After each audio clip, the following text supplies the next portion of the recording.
Hello friends, accounting entries में हम यहाँ पे कुछ और ट्रांजैक्शन देखेंगे। फर्स्ट है on 27 August 2013 goods return to D Seth ₹500। आगे की ट्रांजैक्शन में हमने पढ़ा था कि हमने डी सेट से गुड्स परचेज किए थे, तो यहाँ पे हमने किसी रीज़न थ्रू 500 के गुड्स मिस्टर डी सेट को रिटर्न किए हैं।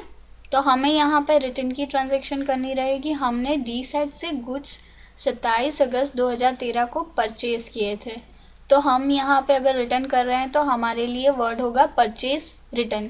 तो हम यहाँ पे डी सेट अकाउंट को डेबिट साइड मेंशन करेंगे as per personal rule, debit the receiver.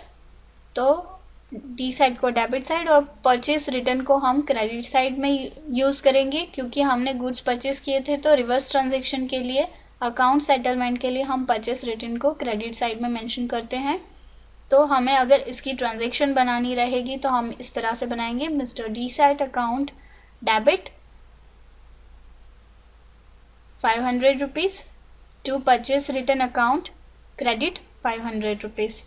इस तरह से हम इसकी ट्रांजैक्शन बना सकते हैं। उसके बाद हम नेक्स्ट ट्रांजैक्शन पे मूव ऑन करेंगे। नेक्स्ट ट्रांजैक्शन है on 28 August 2013 sold goods on credit to Anjana ₹4,000 on 5% trade discount. आपको इस एंट्री में बताया गया है कि अंजना को 4,000 के गुड्स हमने सेल किए थे 5% ट्रेड डिस्काउंट से।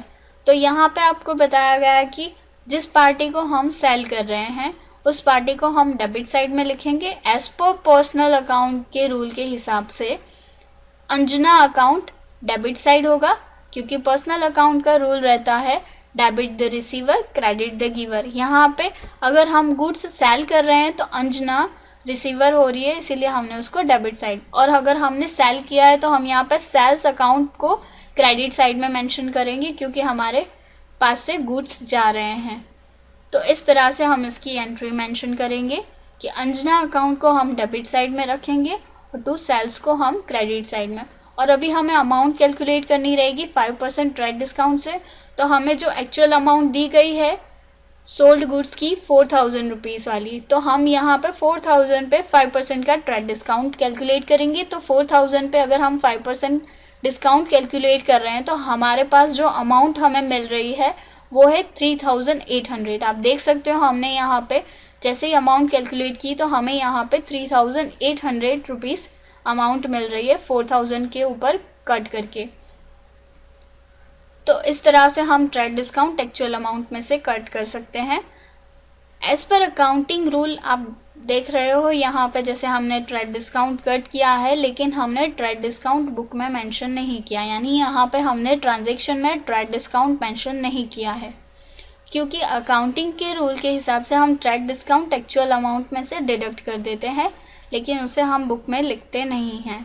तो इसीलिए हम यहाँ पर ट्रेड डिस्काउंट सीधा ही अमाउंट में से कट कर देंगे, लेकिन बुक में मेंशन नहीं करेंगे, कैश डिस्काउंट मेंशन करेंगे। नेक्स्ट ट्रांजैक्शन पे हम मूव करेंगे। On 28 August 2013 purchase stationery worth ₹7,400 on credit from stationery house with 4% trade discount.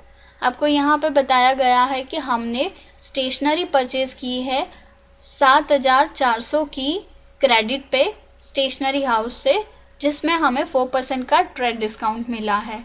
यहाँ पे भी जैसे हमने ऊपर वाली ट्रांजैक्शन देखी थी उसी तरह से है कि हमें ट्रेड डिस्काउंट मिला है। तो हमें उसकी ट्रांजैक्शन करने के लिए यहाँ पे परचेज वर्ड यूज़ करना रहेगा, क्योंकि स्टेशनरी हमने यानी एक से ज़्यादा गुड्स लिए हैं, तो हम उसके लिए कॉमन वर्ड यूज़ करेंगे परचेज अकाउंट।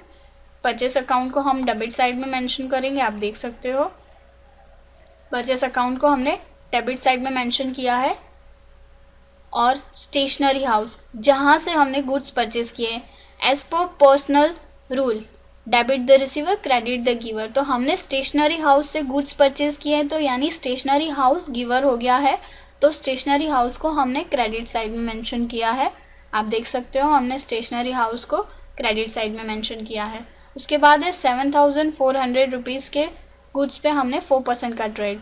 डिस्काउंट लगाया है। तो हम यहाँ पे देखेंगे कि परचेस अकाउंट को हमने डेबिट किया और यहाँ पे अमाउंट आई 7104, यानी 7400 पे 4% का ट्रेड डिस्काउंट। और स्टेशनरी हाउस में भी हम यहाँ पर देख रहे हैं कि 7140 अमाउंट आ रही है, तो हम कैलकुलेट करेंगे 7400 पे 7140, यानी कि 4% ट्रेड डिस्काउंट कट करके यहाँ पे अमाउंट मेंशन की गई है।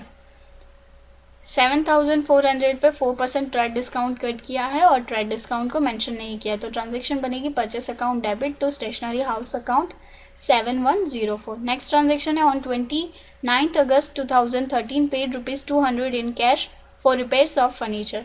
यहाँ पे आपको बताया गया है कि 29 अगस्त 2013 को 200 रुपये कैश में पे किए हैं फर्नीचर को रिपेयर करने के लिए। अगर हम फर्नीचर को रिपेयर कर रहे हैं तो वन टाइप ऑफ हमारा एक्सपेंस हो गया। तो as per nominal rule expenses and losses debit होता है और प्रॉफिट एंड गेन क्रेडिट होता है। तो यहाँ पर हमारा फर्नीचर रिपेयर यानी वन टाइप ऑफ एक्सपेंस हो रहा है, तो हम फर्नीचर रिपेयर को डेबिट साइड में मेंशन करेंगे। आप देख सकते हो हमने फर्नीचर रिपेयर यानी रिपेयर्स ऑफ फर्नीचर अकाउंट को डेबिट साइड में मेंशन किया है और इन कैश यानी कैश में किया है। आप देख सकते हो फर्नीचर और रिपेयर्स ऑफ फर्नीचर को हमने डेबिट साइड में रखा है और इन कैश में हमने यहाँ पे पेमेंट किया है, तो यहाँ पे कैश को हमने क्रेडिट साइड में मेंशन किया है। आप देख सक रहे हो कि यहाँ पे कैश क्रेडिट साइड में लिखा हुआ है। टोटल जो अमाउंट है 200 वो यहाँ पे मेंशन की है और जिसका रिपेयरिंग करवाया है फर्नीचर का, तो हमने यहाँ पे कैश में जो अमाउंट पे की है वो कैश को यहाँ पर मेंशन किया है, रिपेयर्स ऑफ फर्नीचर को डेबिट किया है। तो अगर हमें इसकी ट्रांजैक्शन पास आउट करनी है तो repairs of furniture account debit 200 to cash account credit 200। Thank you.